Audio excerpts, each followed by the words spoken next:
भारत की चीखें वॉशिंगटन तक पहुंच गई कि अमेरिका आओ, हमें बचाओ। ভারতের অপারেশন সিন্দুরের পর দক্ষিণ এশিয়ার ভূরাজনীতিতে আবারও উত্তেজনার ছায়া। পাল্টা প্রতিক্রিয়ায় পাকিস্তান জানাচ্ছে তারা যুদ্ধ চায় না, তবে সার্বভৌমত্ব রক্ষায় পুরোপুরি প্রস্তুত।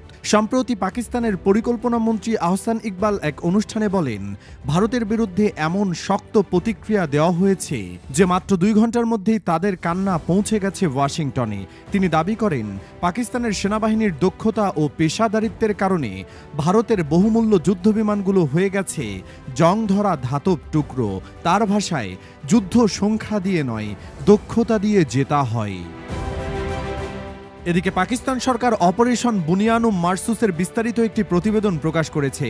সেখানে দাবি করা হয়েছে, কাশ্মীরের পেহেলগাম হামলাটি ছিল ভারতের সাজানো একটি সফল ফ্ল্যাগ অপারেশন। প্রতিবেদন অনুযায়ী ঘটনার মাত্র 20 মিনিটের মধ্যে ভারত পাকিস্তানের বিরুদ্ধে এফআইআর দায়ের করে, অথচ তদন্ত তখনও শুরু হয়নি।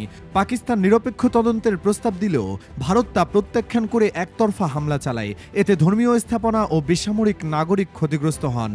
এর জবাবে পাকিস্তান সীমিত ও লক্ষ্যভিত্তিক সামরিক প্রতিক্রিয়া জানায়, শুধু ভারতীয় সামরিক স্থাপনায়। পাকিস্তানের দাবি, তারা ভারতের যুদ্ধবিমান ধ্বংস করেছে, S-400 প্রতিরক্ষা ব্যবস্থা নিষ্ক্রিয় করেছে এবং ব্রাহ্মস ক্ষেপণাস্ত্র ঘাঁটিতে আঘাত হেনেছে।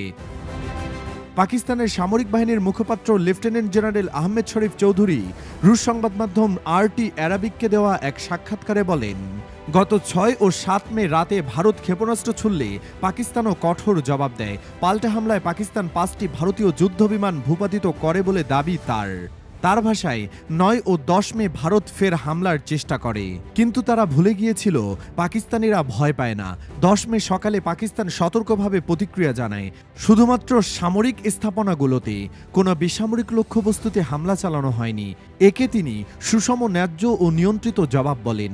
পাকিস্তান দাবি করেছে, এ পাল্টা প্রতিক্রিয়ার পর ভারত যুদ্ধবিরতির অনুরোধ জানায়। পাকিস্তানি ISPR প্রধান বলেন, ভারতের প্রতিরক্ষা মন্ত্রণালয়ের যুদ্ধবিরতির অনুরোধ করেছিল, কারণ তারা বুঝতে পেরেছে পাকিস্তান শুধু শান্তিকামী নয়, প্রস্তুত।